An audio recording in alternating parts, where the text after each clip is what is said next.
요한복음 18장 35절에서 37절 말씀. 빌라도가 대답하되 내가 유대인이냐? 내 나라 사람과 대제사장들이 너를 내게 넘겼으니 내가 무엇을 하였느냐? 예수께서 대답하시되 내 나라는 이 세상에 속한 것이 아니니라. 만일 내 나라가 이 세상에 속한 것이라면 내 종들이 싸워 나로 유대인들에게 넘겨지지 않게 하였으리라. 이제 내 나라는 여기에 속한 것이 아니니라. 빌라도가 이르되 그러면 내가 왕이 아니냐? 예수께서 대답하시되 내 말과 같이 내가 왕이니라. 내가 이를 위하여 태어났으며 이를 위하여 세상에 왔나니 곧 진리에 대하여 증언하려 함이로라. 무릇 진리에 속한 자는 내 음성을 듣느니라 하신대. 아멘. 빌라도가 예수님께 물었습니다. 사람들이 너를 나에게 넘겼다. 네가 무엇을 하였느냐? 이렇게 물었습니다. 근데 그 전에 먼저 이렇게 물었죠. 네가 유대인의 왕이냐? 그렇죠. 사람들이 유대인의 왕이라고 고소를 했거든. 그래서 빌라도도 네가 정말 유대인의 왕이냐? 그랬더니 예수님 하신 말씀이 그거는 네 스스로 판단한 것이냐 아니면은 다른 사람이 하는 말을 듣고 하는 것이냐 이렇게 되물었습니다. 그래서 빌라도가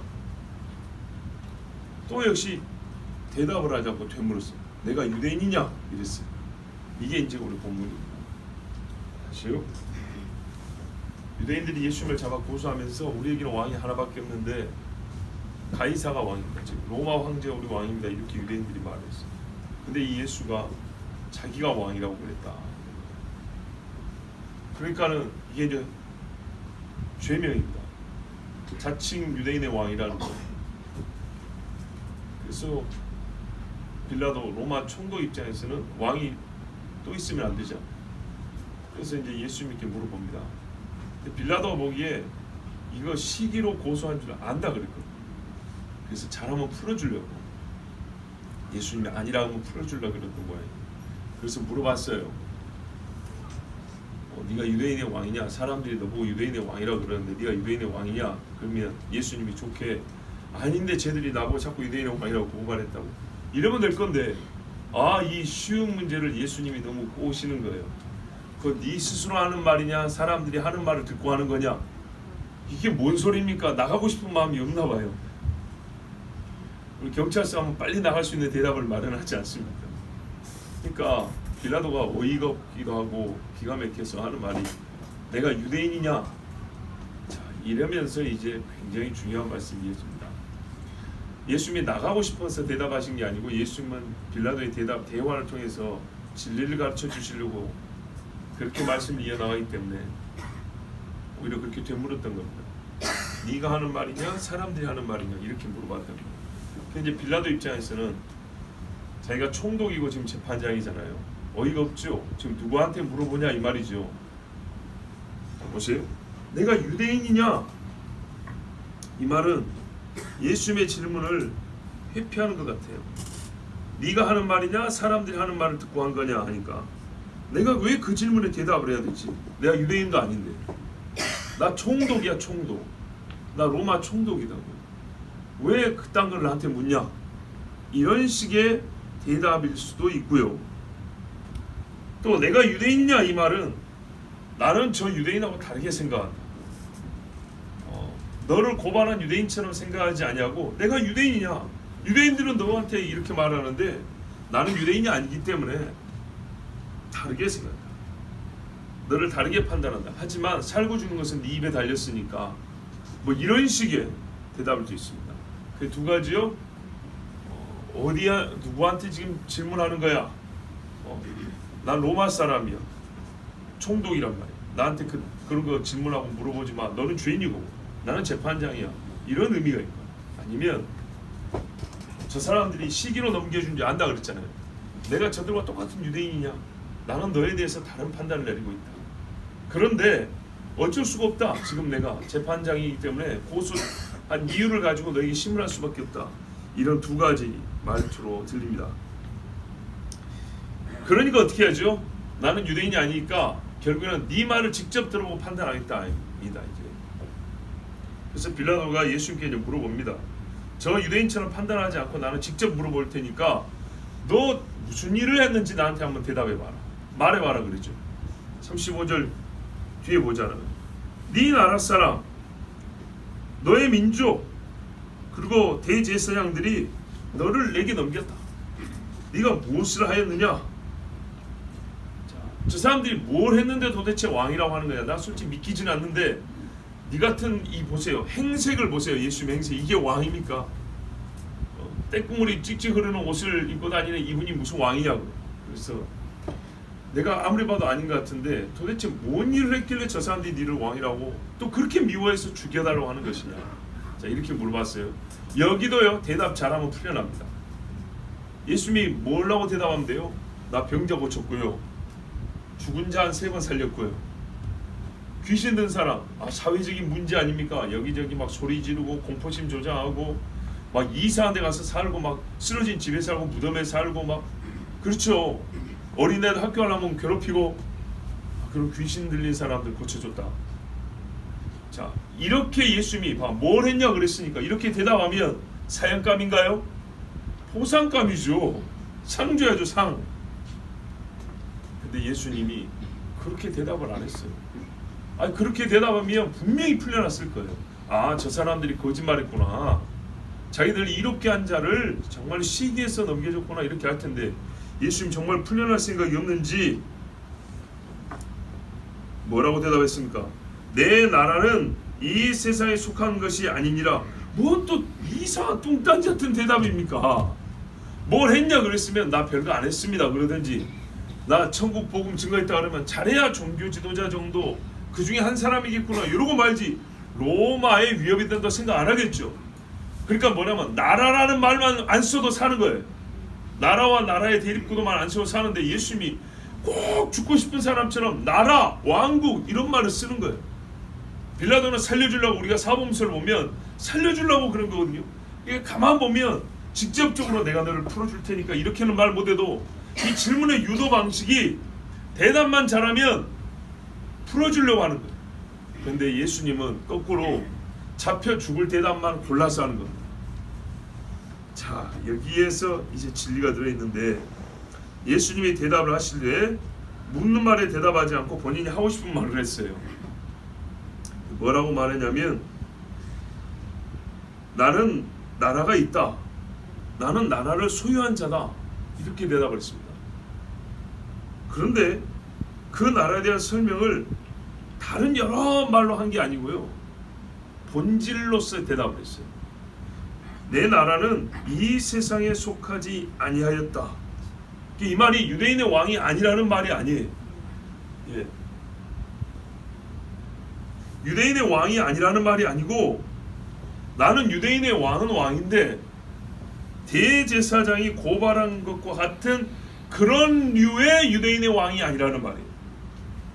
다른 의미로서 유대인의 왕이라는 얘기예요. 그러니까 아니라고만 얘기하거나 아니라고 볼 수 있는 증거만 돼도 풀려나는데, 예수님의 대답은 가만 볼 필요, 이렇게 보면 아니라는 말을 절대 안 해요. 결국 유대인의 왕이라는 거예요. 뒤에도 보면 나와요. 왕인데 다른 왕이라고 말을 해주고 싶어요. 이게 말이죠, 예수님이 나사로를 살리려고 하는데 일부러 늦게 가시고 대화를 유도하면서 말하다 보면 뭔 이야기입니까? 부활에 대한 진리를 가르쳐주죠. 사마리 여인 구원하러 갔으면 구원에 할당한 이야기, 이 여자가 뭡니까? 예수 믿고 구원 얻을 이야기만 하면 되는데 꼭 이상하게 이야기를 끌고 와서 우리의 상식적인 보편적인 대화 방식이 아니에요.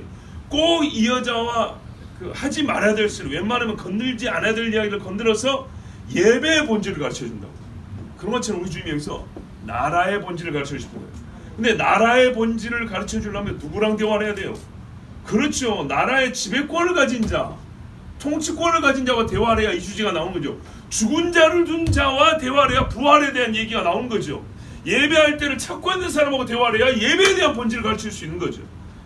그래서 로마라는 세계 최강의 나라를 위하여 사는 자, 지금 유대 땅에는요 나라의 힘을 이만큼 행사하는 사람이 없어요. 바로 이 사람을 통해서 하나님 나라를 가르쳐 주려는 거예요. 내 나라는 이 땅에 속한 것이 아니다. 다시요. 내가 한 일이 무엇이냐고 물었냐. 나는 유대인의 왕이 맞다. 나는 왕의 일을 했다. 그런데 내가 한 일을 너도 들었겠거니와. 분명히 듣기는 들었겠죠. 유명했잖아요, 예수님이 하신 일이. 근데 그게 보통 왕이 하는 일이냐? 아니다. 그런데 내가 말하노니 나에게 있어서는 그게 바로 왕이 하는 일이다. 왜냐면 내 나라는 그렇게 세워지는 나라이기 때문에 나는 내 나라를 세우기 위해서 네가 들은 대로 병자를 일으켜, 이게 구체적으로 언급되지는 않았지만 병자를 살리고 귀신을 쫓아내고 사람이 죽으면 끝이 아니요 하나님의 심판대 앞에 선다. 새하늘과 새 땅이 온다. 나는 이렇게 외치면서 내 나라를 세우는 왕권을 행사했다. 이렇게 말한 겁니다. 그런데 만일 이렇게 내가 왕권을 행사한 것이 네 나라에 맞지 않아서 나를 죽게 한다면, 저 사람들의 나라에 맞지 아니하여서 나를 죽게 한다면 죽이라 그 말이야. 야, 증거는 이어집니다. 예수님이 이렇게 주장한 증거.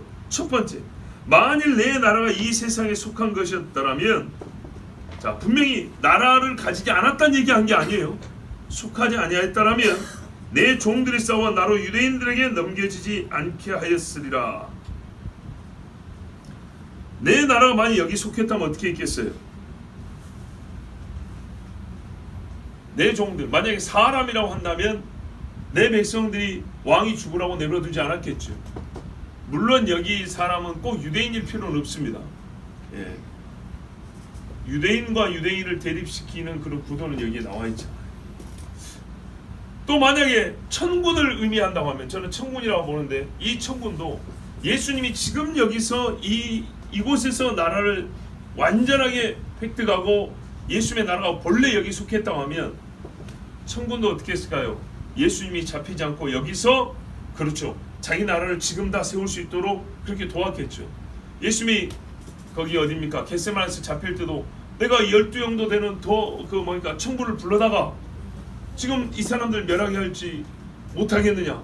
그러나 내가 그렇게 해버리면 일이 이렇게 되려는 하나님의 뜻이 어떻게 이루어지겠느냐 하면서 못하게 하셨어요.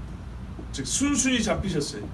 그런데 이게 바로 뭐냐면요, 유대인의 왕이지만 여기에 속하지 아니한 나라의 왕으로서 자기 왕권을 행사하는 겁니다.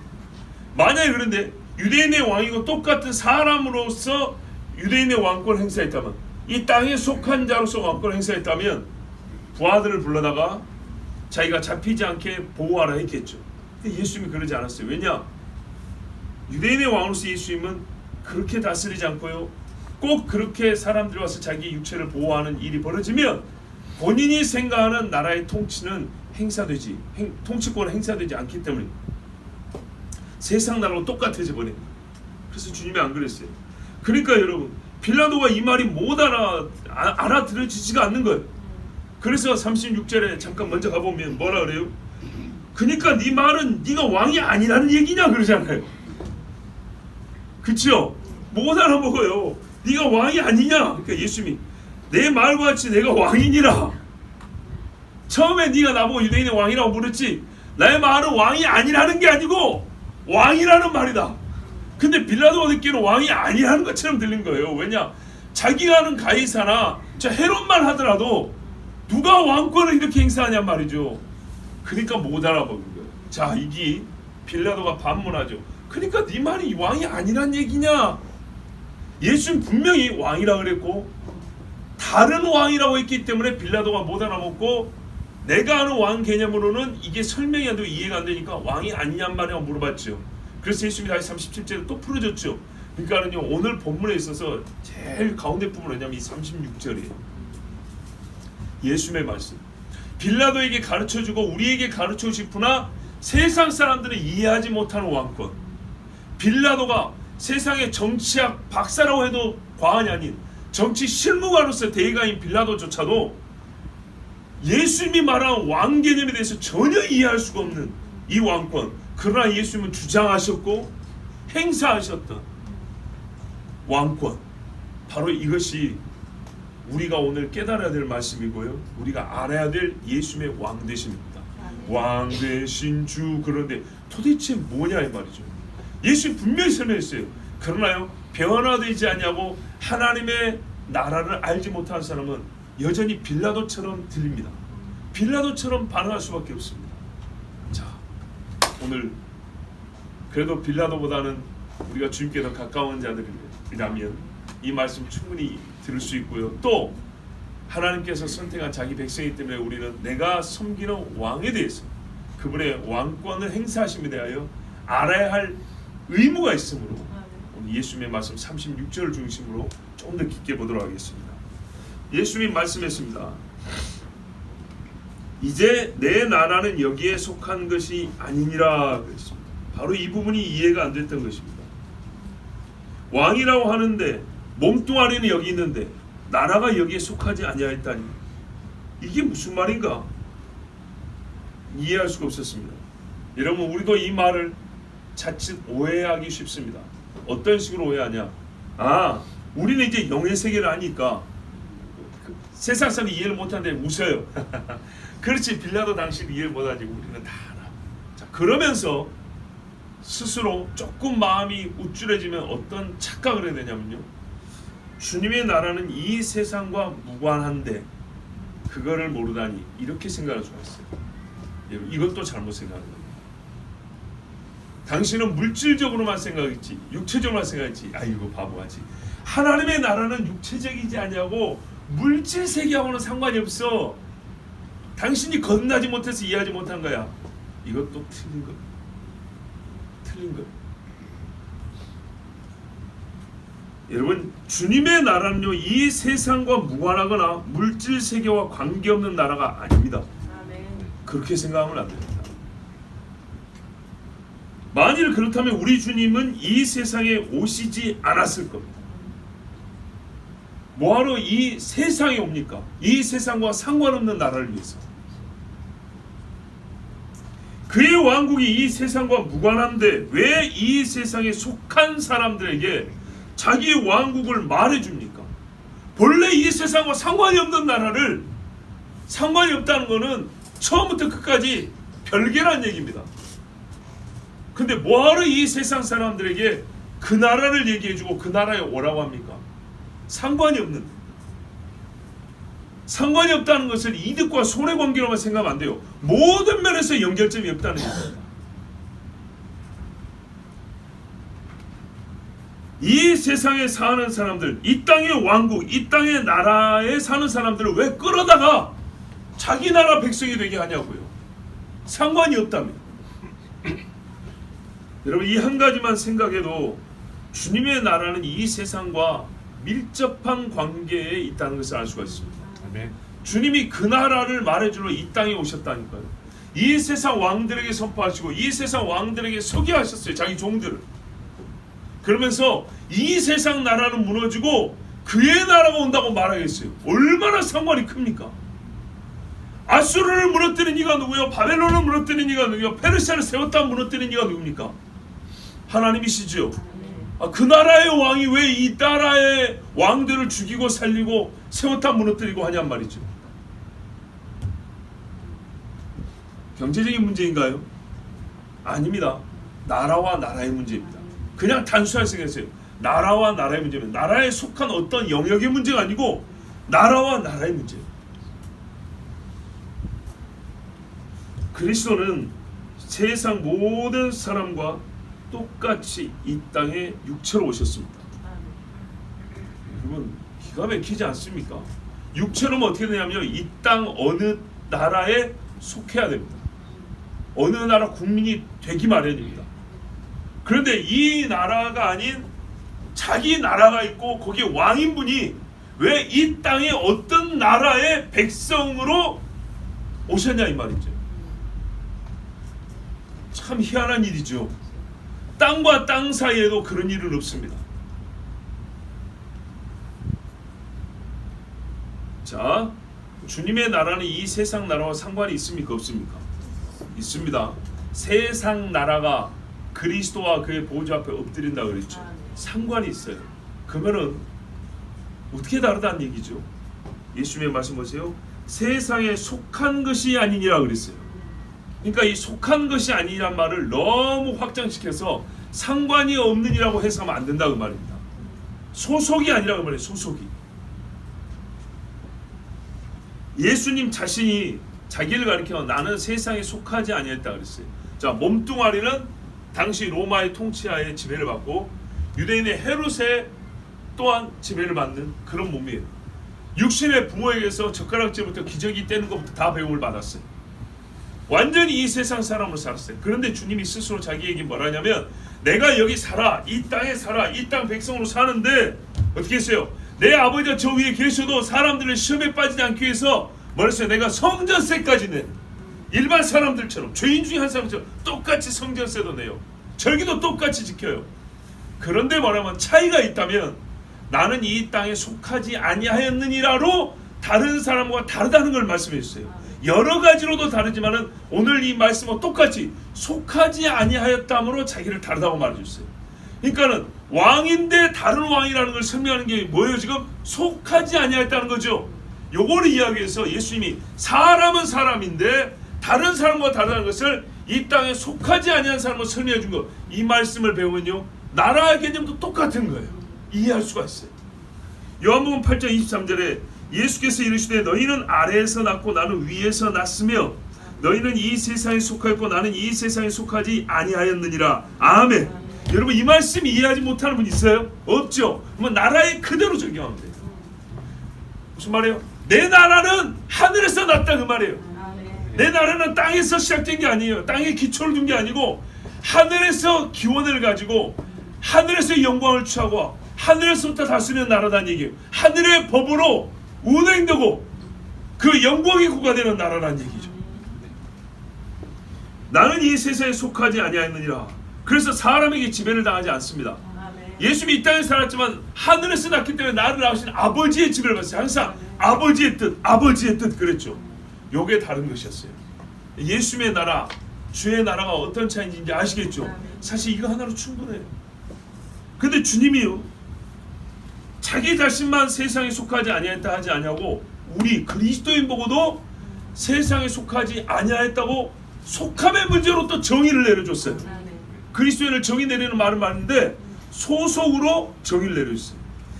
특히 이 요한복음에 다 기록되어 있는데 요한복음 15장 19절에 너희가 세상에 속하였으면 세상이 자기의 것을 사랑할 것이나 너희는 세상에 속한 자가 아니요 도리어 내가 너희를 세상에서 택하였기 때문에 세상이 너희를 미워하느니라.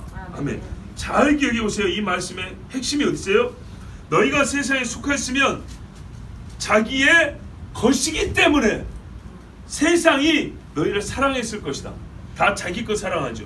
이게 소속의 문제가 뭐라고요? 소유의 문제라는 거예요. 소유의 문제는 사랑하느냐 미워하느냐로 이어진다는 얘기죠. 또 요한복음 17장 14절 16절에 하나님께 제자들에게 기도하는데 예수님이 이렇게 기도해요. 내가 세상에 속하지 아니함 같이 똑같이 예수님처럼 그들도 세상에 속하지 아니하였사옵나이다. 도대체 뭔 일이 났죠? 예수를 믿고 금을 버리고 왔죠. 예수 믿고 세리장 놓고 왔죠. 예수 믿고 칼 놓고 왔고 예수 믿고 바리새인 놓고 왔어요. 내가 아버지의 말씀을 그들에게 주었사오며 오 소속의 변화, 속함의 변화를 일으키는 사건이 하면 말씀의 사건이라는 거죠. 내가 아버지의 말씀을 그들에게 주었사오며 세상이 그들을 미워하였사오니 아까 보세요. 세상이 너희를 미워하는 것은 8장에 하면 15장에 하면 너희가 세상에 속하지 아니하였기 때문에 너희를 미워하는데 세상에 속하지 아니하였다는 말이 뭔 말이냐면 내가 너희를 택했다는 말이다. 왜?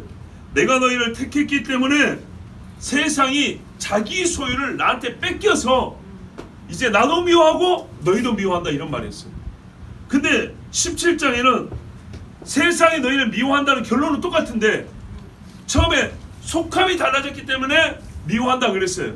그런데 15장에는 뭐냐면 내가 너희를 택하였기 때문이라는 게 중간에 들어있고요. 17장에는 내가 너희에게 말씀을 주었기 때문이라는 게 중간에 들어있어요. 이게 무슨 말이죠? 세상에 있는 너희를 내가 말씀을 주어서 진리를 주어서 하나님의 자녀가 되게 했어. 내가 너희를 택해서 저에게 내가 하나님 말씀을 줘야겠다 하고 그 말씀을 받아버리면 거기서부터 뭐가 일어난다고요? 세상에게 이 사람의 소유권이 박탈돼 버린 거예요. 세상이 갖고 있던 소유권이 박탈돼 버리고 소유권이 하나님께로 넘어온다는 거예요. 어떤 그 내적 사건이 있기 때문이죠. 죄가 용서받기 때문이죠. 예. 사단의 권세는 죄 아닙니까? 죄. 너희가 내 말을 듣고 회개하고 나를 믿게 되면 말했어요. 의를 얻는다 그랬죠. 죄 용서를 받고 의를 얻으니까 사단은 이 세상 권세자는 소유권을 박탈당하고 합법적으로 소유권이 나에게 넘어온다는 거죠. 이해되시죠? 그래서 너희가 내 백성이 된다는 거예요. 이렇게 해서 나는 왕권을 행사한다는 말이죠. 예수님의 말씀인 거예요. 이는 내가 세상에 속하지 아니함 같이 그들도 세상에 속하지 아니함으로 인함이니이다. 자, 이게 정말 중요합니다. 근데 이거를 빌라도가 이해할 수가 있나요? 전쟁해갖고 칼부림 해갖고 뺏어오면 그만이지. 돈으로 사면 그만이지. 그죠? 로마가 그렇게 하고 확장된 거 아닙니까? 근데 이런 식으로 나라가 세워지고 통치권을 행사하는 왕이 어디 있단 말입니까? 그리스도인은요, 예수 그리스도의 선택을 받고 아버지 하나님의 말씀을 받아 본질적 변화를 입었습니다. 곧 육체에 대하여 세상이 그 소유권을 박탈당하고 오직 그리스도의 소유된 백성, 소유된 몸이라는 본질적 변화를 입은 자가 그리스도입니다. 그래서 예수님, 여기 베드로 때는 너는 그의 소유된 백성이요. 구약이나 신약이나 항상 그러죠. 그의 소유된 백성이요. 아니 창조하셨으니까 우리가 하나님의 소유인 건 당연한 거 아닙니까? 그런 개념이 아닌 거예요.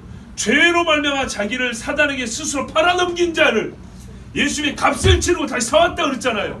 소유권이 넘었다는 말이죠. 이렇게 해서 예수님은 왕권을 행사하세요. 그런데 이런 나라 개념, 이런 나라의 통치권은요, 이 세상에 나지 않아요. 이 세상 어느 나라도 이렇게 세워진 나라가 없어요. 세상에서는 이런 나라를 볼 수 없고 이런 나라를 만들어낼 수 없어요. 이 땅에서는 이런 나라가 나오지 않아요. 어디서 나와요? 하늘에서 난다는 겁니다. 하늘에서. 그러므로 세상이 자기의 것이 아니므로 그리스도인을 미워하고요, 그리스도는 자기의 백성이기 때문에 심히 사랑하십니다. 그렇지만 여기서 이제 주의할 게 있죠. 이 일을 위하여 주님이 어떻게 했어요? 하늘에서 온라인으로 일을 하신 게 아니에요. 그죠? 직접 이 땅에 와서 가지고요, 어떤 실무자보다도 더 험한 곳에 가지고 가장 밑바닥까지 왔고 직접 일을 하셨어요. 그러니까 세상에 속하지 아니하였다 함을 세상 밖으로 나간다고 생각하면 안 돼요. 당장의 육체를 벗어던지는 것도 아니에요. 주님은 그리스도인을 보고 뭐라 했어요? 세상에 속하지 아니한 그리스도인을 뭐라 하냐면 너희는 이 세상의 빛이요 세상의 소금이라고 그랬어요. 세상을 떠나지 말라는 얘기죠. 바울도 갈라디아 성도들에게 말했어요.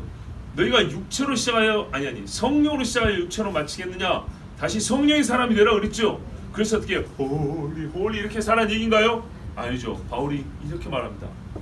지금 내가 육체 가운데 사는 것은 나를 사랑하사 나를 위하여 자기 몸을 버리신 하나님의 아들을 믿는 믿음 안에서 사는 것이라고 그랬어요. 내가 육체 가운데 사는 것. 육체를 버리는 게 아니고 육체를 부정하는 게 아니에요. 세상에 속하지 아니하면 세상과 무관하고 육체성과 물질성을 벗는다는 말이 아닙니다. 소유와 본질에 대함이요 최종 상태가 어디에 적합하게 됨이냐에 관한 이야기입니다. 현재 땅에 살아도 땅에 있는 자가 나를 주관하지 못하고 하늘에 계신 아버지가 나를 주장하게 하시고 그리스도의 백성으로 이 땅을 살아갈 뿐만 아니라 훗날 썩을 육체가 보세요. 육체성을 벗는 게 아니에요. 썩을 육체가 썩지 아니할 육체로 썩지 아니한 몸을 입어 어떻게 돼요? 하늘에 있는 천사와 같이 되어서 하늘에 사는 것이 아니고 온마야 다시 이 땅에 산다고 그랬어요. 이게 중요한 겁니다. 그래서 육체성을 벗어나거나 물질성을 벗어난다, 무관하다는 말이 전혀 아닌 것입니다. 여러분 다시 한번 강조합니다. 주님이 귀신을 쫓아낼 때에도 뭐라 그러냐면 하나님의 나라가 임하였느니라 그랬습니다. 해석하건대 하나님의 나라는 말 그대로 하늘에서 났고요, 땅에 임하여 하늘과 땅을 다 통치하는 나라입니다. 보세요. 하나님의 나라가 여기 임했다 그랬죠. 물질과 무관한 게 아니고 이 물질 세계에 저 나라가 임했다 이렇게 말씀했어요. 물론 귀신이 쫓겨난 그 사람 하나를 보고 하나님의 나라가 다 임했다는 게 아니고 하나님의 나라를 우리가 지금 보고 있다는 얘기입니다. 임하기 시작했다는 거예요. 부분적이지만 하나님의 나라가 분명히 지금 어떻게 분명히 여기 있는 거는 사실이라는 얘기입니다. 그러므로 하나님의 나라는 육체와 물질을 부정하지 아니합니다. 다만 현재 임하였다고 하는 하나님의 나라는 부분적이기 때문에 현재 육체와 물질에 하나님의 나라, 하늘의 권세가 역사는 하지만 최종적으로는 어떻게 되냐, 이 땅의 것이 하늘에 있는 것과 같이 형체가 변화되어서 하나님의 나라가 이곳에 임하여 이 땅도 뭐가 되게 돼요? 그렇죠, 하나님의 나라가 되게 합니다. 그래서 오늘 우리 주님 말씀에 이제는 나의 나라가 여기에 속한 것이 아니냐 그런 거예요. 36절 보세요. 내 나라는 이 세상에 속한 것이 아니니라 이렇게 돼 있죠. 근데 맨 뒤에 보면 이제 내 나라는 여기에 속한 것이 아니라고 반복해 줬어요. 근데 여기 아까 없던 말이 있어요. 이제라는 말이 있어요. 이제. 그러니까는 예수님이 참 가르쳐 준 게 중요한데, 첫 번째 문제는 내 나라는 여기에 속한 것이 아니라는 본질을 가르쳐 줬고요, 뒤에는 이 나라의 최종을 말해 준 거예요. 이제는 내 나라는 여기에 속한 것이 아니다. 그러면요, 그때는 내 나라가 여기에 속하게 된다는 얘기예요. 이게 또 해석이 필요하고 좀 어려운 말씀이면 굉장히 중요하고 놀라운 말씀입니다. 그러니까 이거를 주장해서 가운데 만약에 내 나라가 여기 속하였다면 내 종들이 싸워서 나를 잡히지 않게 했으랴, 이게 드리는 거고, 예수님의 주장하시고 싶은 말씀은 보세요. 내 나라는 여기에 속하지 아니하였다. 첫 번째. 하나 더 가르쳐 줄까? 근데 속하지 아니한 게 이제야. 이제. 지금은 번역에 따라 다른데요, 지금은 내 나라가 여기 속하지 아니하였어. 너희 보는 바와 같이. 그런데 어떻게 해요? 내 나라는 저기서 났지만 최종적으로 어떻게 되냐, 저기서 난 나라가 여기서 이루어질 거야 그 말이에요. 자, 이제는 내 나라, 내 왕국이 여기에 속한 것이 아니라, 이게 단서였어요. 마지막 날에는요, 우리 주님의 나라가 여기에 속합니다. 어떻게 되냐, 하늘과 땅이 지금은 다르죠. 근데 그때는요, 하늘과 땅이 완전히 하나가 됩니다. 지금은요, 변화된 육체를 입은 자가 있고 썩을 육체를 입은 자가 있죠. 다르죠. 그런데 그날은요, 하나가 되잖아요. 다 변화된 육체를 입잖아요. 지금은 예수를 보는 자가 있고 못 보는 자가 있죠. 그때는 다 대면하게 보잖아요. 지금은 예루살렘 성이 하늘에 있지만 그때는 어떻게 해요? 그 성이 내려오잖아요. 지금은 불에 탈 이 땅이지만은 그때는요, 탄 다음에 정화되어서 깨끗해서 새 땅이 된다 했잖아요. 지금은요, 저 위에만 거룩한 자들이 있고 이 땅에는 더러운 자들이 있잖아요. 그러나 그날은요, 이 땅의 새 예루살렘에 정결한 자들이 드러난다 하잖아요. 그 사람이 누군가요? 지금 부정한 나 아닙니까? 지금 내가 거기 들어간다. 그래서 하나님의 나라가 지금은 저기에 속해 있지만은 그날은 어떻게 해요? 이 땅이, 죄 지은 이 땅이 변화돼서 하늘과 같아지기 때문에 이 땅이 하나님의 나라가 속한 곳이 되는 것입니다. 이게 하나님 말씀이에요. 그러니까 이게 놀라운, 요즘이 아니라 우리 사람이 잘 쓰면 이게 하나님 나라의 비전이라는 거예요. 우리가 바라봐야 될 것. 그러니까 요한계시록이나 이사야나 새 하늘, 새 땅을 얘기한단 말이죠. 같아진다는 얘기입니다. 본래 하나님이 이 땅을 만들 때요, 하나님의 나라 아닌 곳을 만들었습니까? 하나님의 나라로 만들었죠. 여러분, 선악을 알게 하는 나무와 생명을 주는 나무가 어디에 있습니까? 이 땅에 있죠. 근데 최종 상태에 가면 다시 생명나무가 우리 눈앞에 주어지죠. 그렇지 않습니까? 그게 뭐예요? 생명나무가 다시 주어질 때가 하나님의 나라가 임한 때라 그러잖아요. 근데 그 생명나무가 어디 심어져 있어요? 어디에 나요? 땅이에요, 땅. 정말 예수님을 잘 믿는 분들, 탁월하게 잘 믿는 분들에게 이 개념을 설명하기가 왜 그렇게 어려운지 몰라요. 여러분 두고 하는 말이 아니고 다른 데서도 우리가 예수 믿고 천국 갑니다 해야 되는 큰 소망을 가지고 이것밖에 없다고 하는 사람들에게, 근데 누구님 그것이 다가 아니고요. 성경에는 이 땅에 하나님이 처음 세우신 사람을 위해 세운 이 땅에 하나님의 나라가 다시 세워진답니다. 예루살렘에 내려온답니다.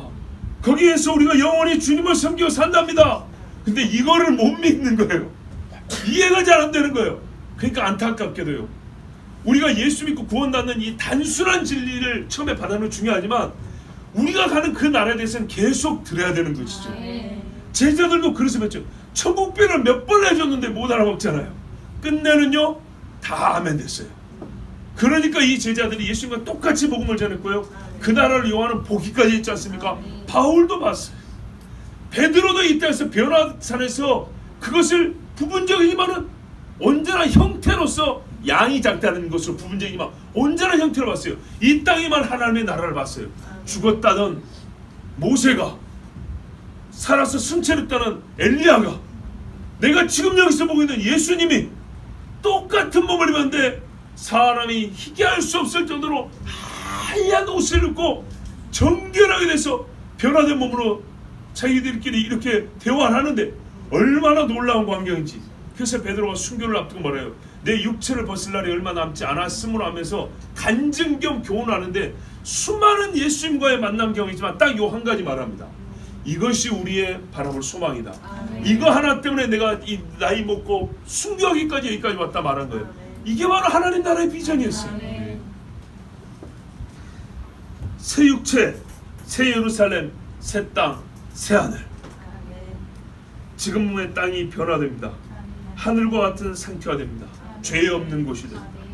주님의 나라는 이곳에 임하여 이곳에 속한 나라가 됩니다. 주님은요 이를 위하여 이 땅에 오셨어요. 이게요, 왜 이 땅에 오셨을까? 그 나라가 이 땅과 상관이 없다면 뭐하러 이 땅에 보세요, 태어나셨다는 거예요. 태어났다. 얼마나 육체적인가 보세요. 한 여인의 자궁이라는 신체 부위에 요만한 씨로 그 피부 조직에 달라붙은 하나의 신체 조직으로서 시작을 해가지고 혈관이 이어지기 시작했어. 그 스물스물은 아니고 우리가 혈면 얼마나 징그럽겠어요. 생각해보세요. 핏줄이 막 이렇게 엉켜지고 막 조그마한, 여러분 새 알 보셨어요? 새 알? 제비알? 우리 어릴 때 제비가 알을 낳는데 이게 막 어떻게 다 떨어지잖아요. 그러면 그게 이제 퍽 깨지는 것도 있지만 새끼가 막 부화되다가 깨진 것도 있어요. 눈깔 코 하나 드는 것처럼 새까만 게 들어있고요. 털도 없는 것이, 속이 내장 다 보이는 것이, 사람도요 처음에 그런다고요. 내장이 훤히 보이고 눈깔 하나 이렇게 있고 심장 하나 이만큼 있고 얼마나 육체적입니까? 태어났다고요. 엄마의 자궁에서 산돌트다 핏줄과 태반과 탯줄과 양수까지 쫙 나오는데 거기서 예수의 몸이 미끄럼타시 쑥 나왔단 말이에요. 얼마나 육체적이냔 말이에요. 이보다 더 뭔 설명이 필요합니까? 하나님의 나라를 위하여 왜 그렇게 와야 되지요? 시뻘건 못이 녹슬고 몇 사람을 박았는지 넣었다 뺐다 넣었다 뺐다 박았다 뺐다 그 못을 여기 또 박았다고요. 이거 파상풍이 안 걸릴 수가 없는 그 못으로, 요만한 못으로 이걸 뚫어가지고 발바닥 세상에 복숭아뼈 그 밑에 이 발 뒷뼈 있잖아요. 통으로 돼 있잖아요. 뼈가 통으로 된 뼈를 으깨서 박아버렸다고요. 으깨서 발등만 하더라도 발등이 여기 있으면 발등뼈가 있으면 여기 밑에 살이잖아요. 뼈를 뚫어서 살을 쭉쭉쭉쭉 찢어서 들어갔다고요. 무슨 주사바늘도 아니고, 주사바늘도 아픈데 못이 얼마나 큽니까? 한두 사람 박은 못이 아니에요. 여러 사람 주사바늘 침도요 한 사람 쓰고 버립니다. 그죠?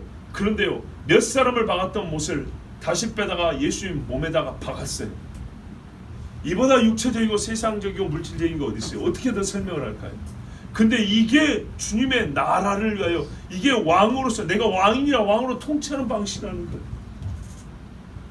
왜 그렇게까지 이 땅에 그렇게 오셔야 되고 이 땅에서 그렇게 살아야 되고 이 땅에서 그렇게 죽어야 됐죠? 이 땅이 결국에는 하나님의 나라가 되어야 되니까. 저기서 시작했지만 지금은 저기에만 소속이 되고 저기에만 속하게 됐지만 이 땅에 하나님의 나라가 속하고요. 거꾸로도 말이죠. 이 땅이 하나님의 나라에 속해야 되니까. 그래서 주님이 이 땅에 그렇게 오셨어. 복음 증거의 최종 완성은 우리가 뭐라 그러죠? 하나님의 나라라고 그럽니다. 그 하나님의 나라가 여기에 속한 나라가 될 때가 하나님의 나라가 완성되고 하나님의 나라의 비전이 이루어지는 때입니다. 빌라도가 이해를 못해서 묻습니다. 그러면 네가 왕이 아니냐?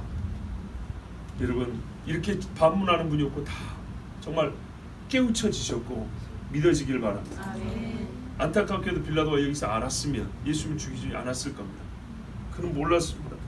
그래서 예수님이 이제 단도직입적으로 말해줍니다. 내가 왕이니라. 자기 스스로 사형 선고 내린 말을 해버렸어요. 내가 왕이니라. 내가 이를 위하여 태어났으면 이를 위하여 세상에 왔느니. 아까 제가 리얼하게 설명한 게 바로 이 부분이에요. 분명히 이 땅에 속한 나라가 아닌데 그 나라를 위해서 여기에 예수가 태어났고 이 땅에 왔다는 거예요. 이거를 단순한 사실의 서술만 보지 말고 그 사실을 구체적인 상황으로서 실제로서 우리가 생각해 보면 아까 제가 묘사한 것과 같은 거예요. 그것이 아니고서는 하나님의 나라가 임할 수가 없다는 거예요. 저기 속한 나라의 왕으로서 살지는 못한대요. 저기 속한 나라의 왕이니까 저기서 드시고 잘 생활하시면 되지 왜 이 땅에 그렇게 왔냐 할 때 결국에 그 나라는 여기에 속하고 이 땅은 그 나라에 속해야 되기 때문에 주님이 그렇게 오셨어요. 그러면서 우리 주님 말하죠. 아까 요한복음에 17장에 보면 제자들에게 진리를 가르쳐 줬더니 아버지의 말씀을 주었더니 그 자녀들이 어떻게 해요? 그 나라 백성이 되었다 그러죠. 이게 방법이었어요. 그 나라가 여기 임하고 이 땅이 그 나라에 속하는 그 방식이 어떤 거냐, 어떤 길을 통해서 해야 되냐 할 때 주님이 그랬어요. 이를 위하여 내가 왔는데 내가 와야만 되는 이유가 뭐냐, 나 아니면 할 사람이 없는 거예요. 선지자도 훌륭했고 모세도 대단했다마는 그들을 통해서는 안 되는 게 있어요. 진리에 대하여 증언하려 함이라. 우리 번역은 조금 우회적으로 됐어요. 본래는 진리에 대한 아니고 진리를 증거하는 거예요. 진리를. 진리라는 게 이런 거야가 아니고요. 진리의 실체 그 자체를 주려고 온 거예요. 자기 자신을 주려고.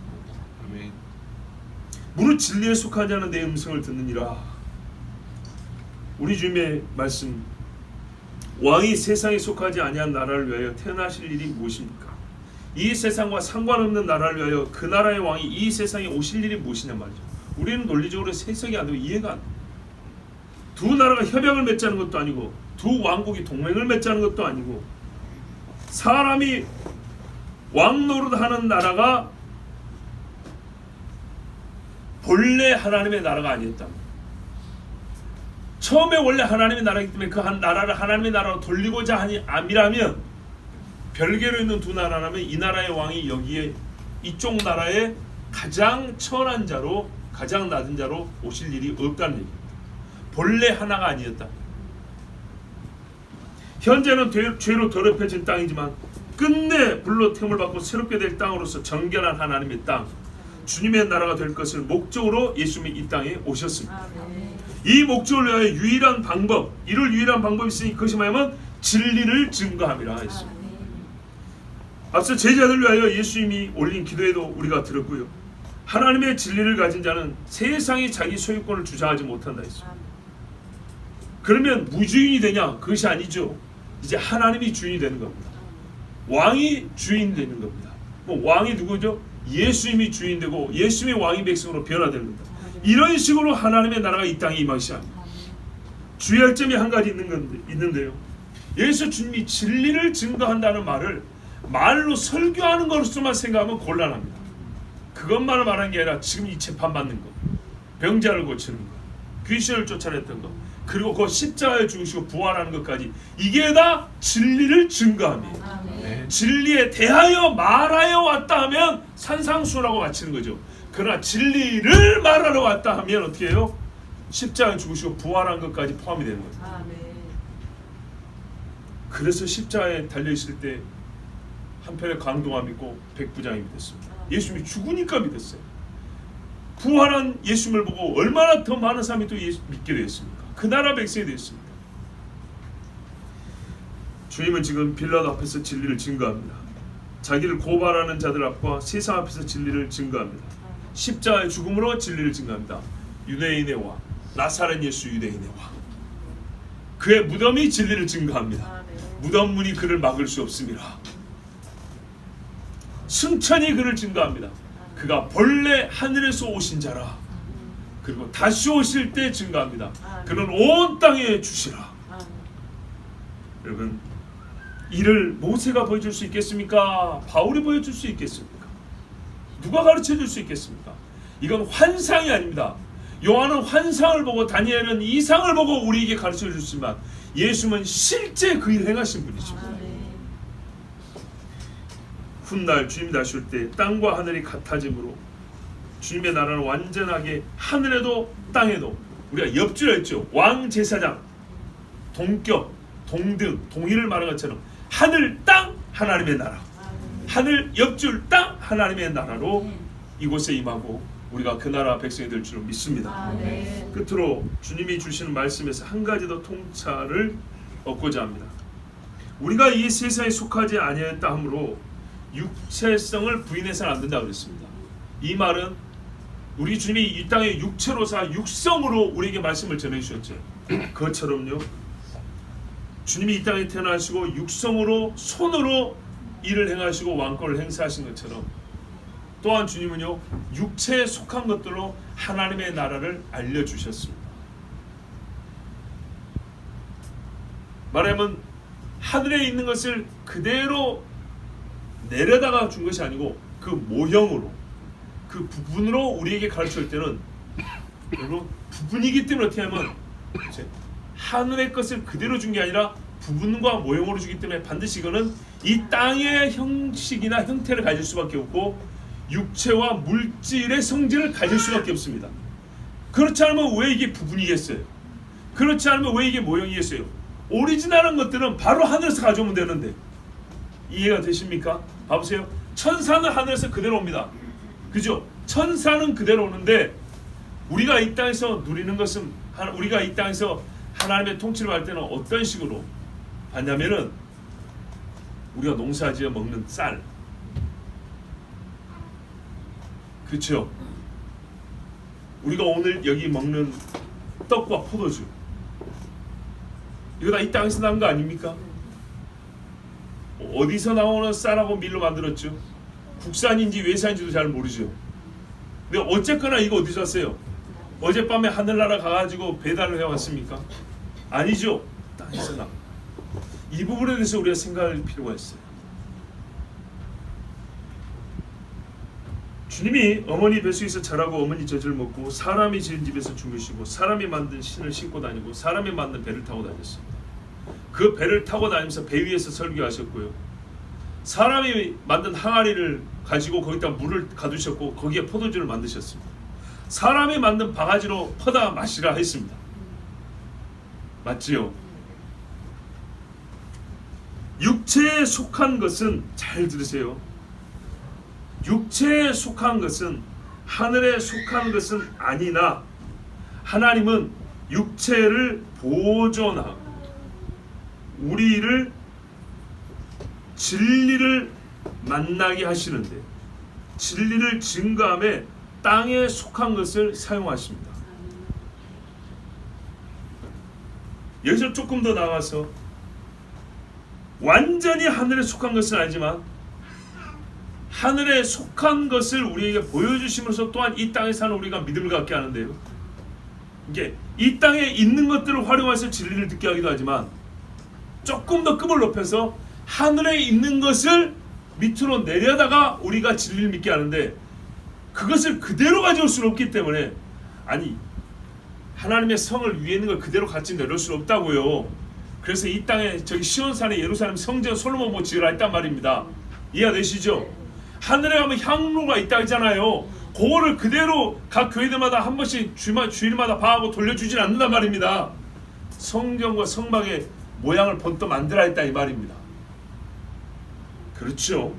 땅에서 나는 떡을 먹되 누룩 없는 떡을 먹으면서도 하나님의 말씀을 깨닫지만, 하늘에 있는 것을 이제 한 급 높여서 하늘에 있는 것을 모형으로 이 땅에서 만들어 보게 하심으로 또한 진리를 증거하신단 말이죠. 그러나 이것은 어떻게 해요? 그 모형을 만들 때 쓴 재료나 그 기술들은 땅에 속한 것들이지요. 땅에 있는 것들이에요. 진리를 증거함에 있어서 하늘에 속한 것이지만 하늘에 속한 것의 모형으로서 하나님이 우리에게 주신 것들이 있어요. 그렇다면 우리가 이것들을 어떻게 여겨야 되죠? 귀히 여길 줄 알아야 돼요. 귀히 여겨야. 우리가 진리를 들을 때 단박에 모든 것을 다 듣지도 못해요. 예, 성경에 그랬어요. 여기서 조금 배우고 저기서 조금 배운댔어요. 왜? 듣는 것 자체가 한 시간에 성경을 다 들을 수가 없기 때문에 나눠서 들어야 돼요. 나눠서 듣고 나눠서 이해합니다. 그리고 이게 종합이 됩니다. 그리고 자라갑니다. 그리고요, 처음에는 희미하기 시작합니다. 처음부터 또렷하게 본 사람은 거의 없습니다. 희미하고 조금 더 또렷하고 좀 더 또렷하고, 눈을 고쳐있더니 뭐가 보이냐? 뭐가 힘이 잘 안 보입니다. 다시 한번 문질렀더니 뭐 나무 같은 것이 걸어다니는데요. 한 번 더 봐라 그랬더니 사람이 보입니다 그랬죠. 우리 주님이 진리를 이렇게 가르쳐주는 방식이 다양해요. 여러분, 그런 의미에서 절기를 지키는 것은 진리를 아는 길 중에 하나입니다. 유대인의 절기, 형식적인 행사, 그렇게 생각하면 안 되는 겁니다. 율법을 아는 것은 진리를 배우는 길에 서 있다는 것을 배워야 합니다.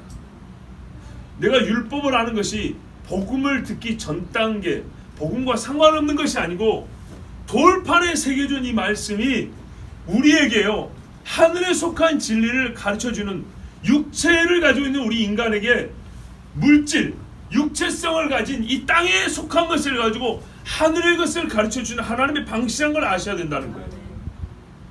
왜냐하면 루터가 이런 말을 했어요. 크리스찬의 자유라는 책이 있어요. 루터가 쓴 말에 우리가 믿음으로 의롭다는 무지하게 강조했어요.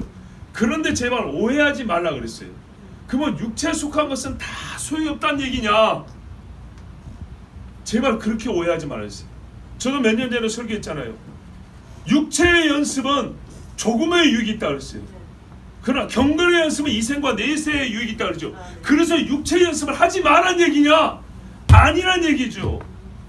봐보세요. 믿음과 대조되는 것으로서 육체 행위는 우리가 쫓을 건 아니지만, 믿음에 있는 자가 육체를 어떻게 볼 것이냐 할 때 믿음을 위하여 쓰는 육체로 보는 겁니다. 믿음을 위하여.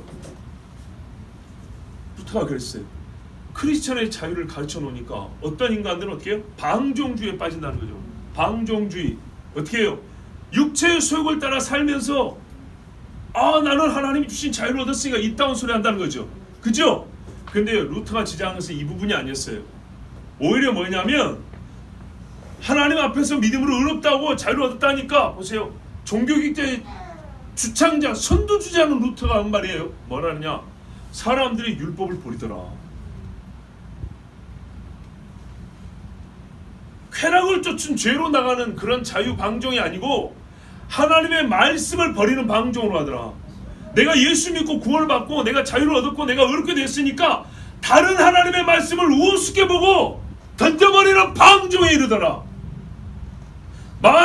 무슨 말이야? 예수가 직접 언급되지 않은 말씀들은 육체에 속한 것인 것처럼 던져버리더라 이 말이에요. 내가 사복음서를 읽었으니까 말라기는 소용이 없고 이사야는 필요가 없고 저기 레위기는 읽을 이유가 없고 이런 식으로 떠리면서 나는 자유 얻었다고 하는 사람이 있더라. 다른 말씀을 세상에 속한 것, 육체에 속한 것처럼 그렇게 생각하는 이들이 있더라. 그러면 돼야 안 돼요? 아니란 얘기죠. 믿음으로 의롭다 보고 자유를 얻었을 때 우리의 자유는요, 육체의 소욕으로 나가는 잘못된 방종으로 빠지는 자유가 되어서도 안 되고, 내가 예수를 알기 때문에 다른 말씀을 우습게 여기는, 다른 말씀을 오히려 이렇게 등급을 나눠가지고 저거는 육체에 속한 말씀, 옛날에 아주 어린 사람들이 읽었던 말씀, 아주 육체를 못 벗어난 구약시대 사람들이 읽었던 말씀, 나같이 뛰어나고 나같이 빼어나고 나같이 자유를 아는 사람이 읽을 필요는 없는 말씀, 이런 식으로 말씀부터 스스로 방종으로 빠지지 말라고 경고를 했어요. 무슨 말씀인지 이해가 되시죠? 그런 사람들이 있어요. 근데 안타깝게도 루터 본인도 그랬다는 거예요. 솔로몬이 가장 지혜로우면서도 그 지혜로 망할 길로 간 것처럼 안타깝게도 루터도 그랬어요. 왜냐? 야고보서는 지푸라기 서신이라고 그래버렸어요. 왜요? 야고보서에 예수님의 죽음 이야기가 안 나와요. 그래서 이렇게 가르쳐 놓고도 그래 사람이라는 거예요. 사람. 루터 본인도 야고보서는 이렇게 던져버렸다고 해요.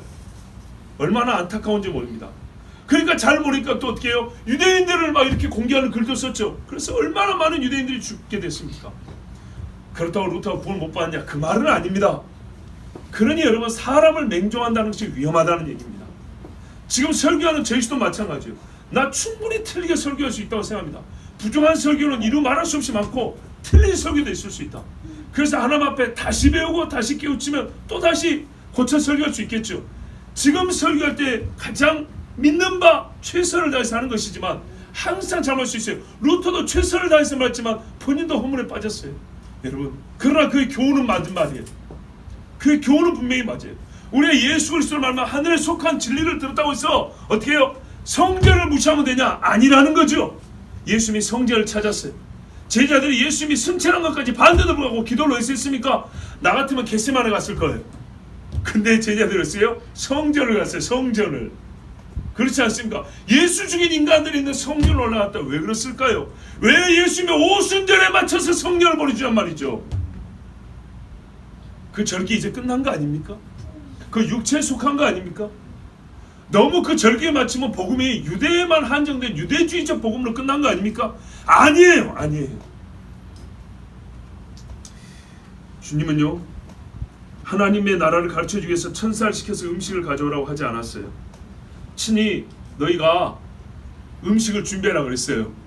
어느 집에서 지금 양고기를 사오고 자기가 직접 잡아야 되는데 지금 갈릴리 사람들에게 예루살렘은 객지잖아요. 사오라 그랬어요. 포도주도 우리 집에 있으면 우리가 담갔을 건데 여기는 객지니까 어디 사와가지고 하는 거예요. 근데 분명히 어떻게 해요? 사람이 키우고 사람이 잡은 양고기, 오늘 사람이 요리한 양고기예요. 천사들이 공수해준 요리를 예수님은 드시지 않았어요.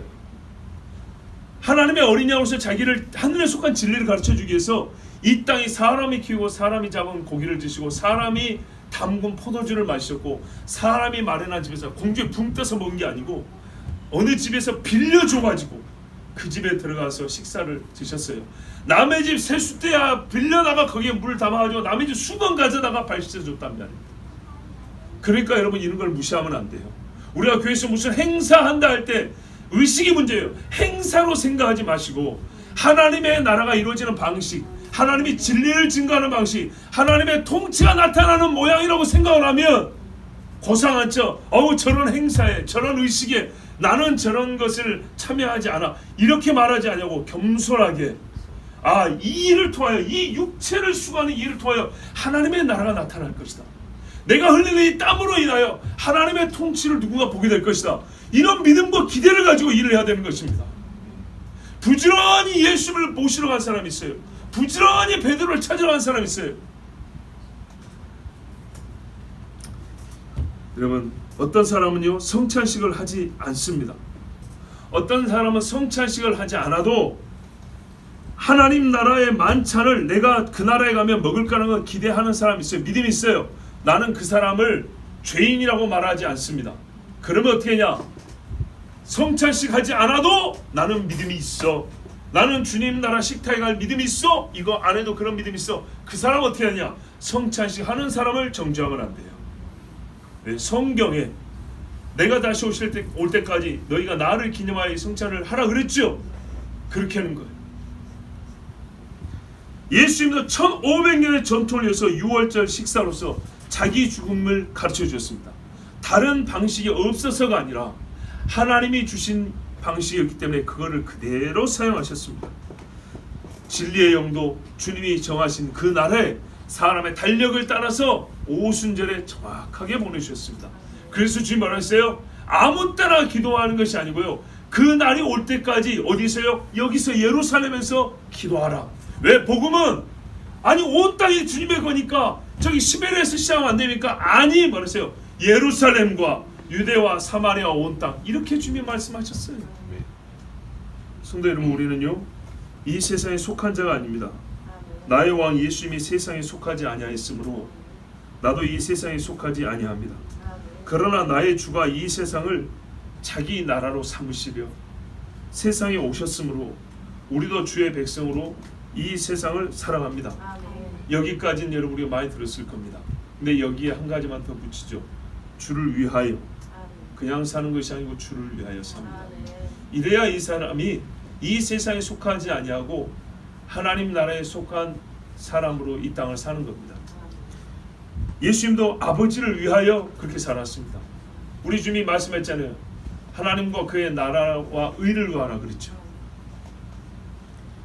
결국에는 이 세상 또한 주님의 나라로 완전히 변화되는 때가 곧 옵니다. 그것을 믿고 그때를 위하여 우리가 사는 방식이 있습니다. 그래서 지금 우리가 몸을 가지고 내가 육체 가운데 살지만은 이 땅에 속하지 아니했던 것을 나타내는데 그게 뭐냐면 진리로입니다. 그리스도인은 진리로 주를 위하여 삽니다. 오늘 이 말씀 전하면서 또 한 구절 말씀이 떠올랐고요. 새롭게 읽혀졌습니다.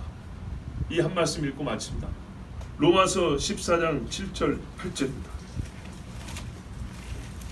내 나라가 이곳에 이 땅에 속하지 아니하였다는 말씀을 들으니 그리고 이 세상에 속하지 아니한 주님의 나라를 증거하러 제자들 진리를 주시고 그대로 선택했다 하니 그리고 그들이 이제 세상에 속하지 아니한 자로 산다 하니 우리도 이 세상에 속하지 아니한 자로 살 것인데 어찌 사는 것이 세상에 속하지 아니하고 하나님 나라에 속한 자인가 할 때 오늘 이 말씀이 눈에 들어옵니다. 로마서 14장 7절 8절 혹시 찾으셨으면 같이 읽습니다. 시작. 우리 중에 누구든지 자기를 위하여 사는 자가 없고 자기를 위하여 죽는 자도 없도다. 우리가 살아도 주를 위하여 살고 죽어도 주를 위하여 죽나니 그러므로 사나 죽으나 우리가 주의 것이로다. 아멘. 우리가 주의 것이로다. 예수님도 사나 죽으나 아버지의 것이셨으므로 이 땅에서 아버지 나라를 위하여 아버지를 위하여 사셨습니다. 여러분 우리에게 허락하신 이 성찬식도요 주를 위하여 행하는 것이고 사나 죽으나 주님을 위하여 살겠다는 우리의 약속의 표입니다. 우리를 위하여 죽으신 주 예수님의 몸과 피를 상징하고 또한 우리가 주를 위하여 살겠다는 약속의 언약의 증표로서 이 떡과 포도주가 주어졌습니다. 어제 여러분 세상 사람들은 이 세상에 속한 이들은 세상 왕을 따라서 세상에 난 것을 행한다고 거의 빨가벗고 음란한 것을 사람들에게 자랑하듯이 보이면서 이 서울 시내를 활보했습니다. 그러나 믿음의 사람들은 하나님의 나라에 속하였고 그리스도의 소유된 백성이기 때문에 주를 위하여 그 일을 막아섰습니다. 어제 어떤 분이 한 이야기 중에 굉장히 마음에 와닿는 말씀이 하나 있었는데 그것이 뭐냐면 잘 아는 대로 이 땅의 퀴어 축제가 서울에서 먼저 시작됐습니다. 20년 전에 23년, 24년 하여튼 20여 년 전에 먼저 시작이 됐는데요. 잘 몰랐습니다. 방치해뒀습니다. 그러다가 하나님 나라에 속한 그리스도인들이 하나님의 백성 중에 일부가 이거 막아야 한다고 길거리로 나서서 외친 지가 9년이 됐습니다. 15년부터 외쳤다 그래요. 그러니까는 방치해두고 5년 10년 이상이 지나버렸고 10년 몇 년이 지난 다음에서야 하나님 나라에 속한 자들이 너무나 늦었지만은 그래도 길을 막고 섰습니다. 그 결과 어떻게 된지 아십니까? 광화문과 시청 앞에 그 대로 있죠. 제일 큰 도로. 거기를 내주지 않았다 했습니다. 굉장히 육체적인 사건이지만 영적인 사건입니다. 우리가 깜깜한 날에 가서 길을 닦는다 그러잖아요. 땅받기라고 하는 것도 누군가는 비판하지만 왜 그런 육체적인 행위를 하냐면 하나님 나라의 길을 닦는다고 하는 거 아니겠습니까? 그런데요, 늦게 시작했지만 세상 사람들과 세상에 속한 자들에게 내준 도로를 다시 빼앗아 오고 서울에서 제일 큰 도로는 우리가 이 거리에 나온 이후로 한 번도 내준 적이 없습니다 그랬어요. 근데 그 말인데요, 나는 고작 그 일에 이제서 눈을 뜨고 이제서 옆에 서가지고 쭈뼛쭈뼛 서 있는 주제에 불과한데 그들의 수고와 그들의 노력이요 정말 너무 고맙고 하나님께 먼저 감사하고 그들 앞에 고맙고 부끄러웠어요. 그들은 무엇 때문에 그랬을까요? 사나 죽으나 주를 위하여. 아멘. 내가 육체 가운데 사는 것은 나를 위하여, 나를 사랑하사 나를 위하여 죽으신 하나님의 아들을 믿는 믿음 안에서니라. 그들의 수고가 우습습니까? 그 육체적인 수고가 아무것도 아닌가요? 그 몸의 움직임은 이 땅의 몸의 몸부림으로 그냥 끝나버립니까? 아닙니다. 그게 하나님 나라에 속한 자의 삶이고요, 그리스도를 왕으로 모신 자, 그리스도의 통치와 그리스도의 소유권을 인정하는 백성의 행위요 삶입니다. 여러분, 우리가 그것을 멀리서 보는 것처럼 강 건너 불구경하듯이 그렇게 보면 안 됩니다. 내일입니다. 주를 위하여 사는 것, 이 땅에 사는 동안 우리의 육체와 물질, 이 물질 돈만을 얘기하는 거 아니에요. 이 땅에 속한 모든 것을 다 써서 주님 나라의 임하심을 위하여 써야 하고요, 주의 통치를 나타내는 데 써야 하고요, 주의 소유권이라는 것, 우리가 주의 소유된 백성을 나타내는 데 써야 합니다. 하나님이 이를 명하시고 그렇게 행하는 자에게 복 주실 줄로 믿습니다. 이를 위하여 우리 주님이 오늘 우리에게 이 떡과 포도주를 먹고 마시라 하였습니다. 믿음으로 이미 우리가 예수님의 죽으심을 알고 그의 몸이 찢기시고 그의 피가 나를 위하여 흘렸다는 아는데 굳이 이게 뭔 필요가 있는가? 아니요. 주님이 보이지 않는 하나님의 나라를 보이는 떡과 피로 포도주로 주셨다는 것, 멸시하지 마세요. 그리스도 안에서 자유를 얻었습니까? 이 떡과 포도주를 자유로 받으세요. 자유의 선물로 받으세요. 우리 주님이 그렇게 주셨습니다. 다만 죄와 허물 있는 자는 받지 말지니 하였으니 우리 주님 앞에 이 시간에 회개하며 기도합니다. 하나님 아버지, 내가 주의 자유를 잘 알지 못하였고 내가 하나님 나라를 알지 못하여 빌라도처럼 물었습니다. 하나님 나라가 이 땅에 임하기를 바라지만은 어찌 그 나라를 오게 할지, 주님이 이 땅에 하나님 나라를 세우시는 그 방식을 잘 알지 못하였습니다. 결국에는 이 땅도 하나님의 나라가 된다는 것까지 잘 생각하지 못하였고, 아버지, 나는 그래서 내 육체와 이 땅에 속한 것을 가지고 주를 위하여 주님 나라를 위하여 쓰는데 아직 서툴렀습니다. 하나님 용서하여 주시옵소서. 이제 더욱 내 몸을 다하여 주를 섬길 것이고 땅에 있는 것을 가지고 주의 소유가 되게 할 것이며 하나님 나라가 이 땅에 많은데 내 온 삶을 바치겠습니다. 주여, 게으르고 나태한 종을 용서해 주옵시고 우리에게 새 힘과 새 믿음을 허락하여 주시옵소서. 주여, 한번 부르기도 합니다. 주여.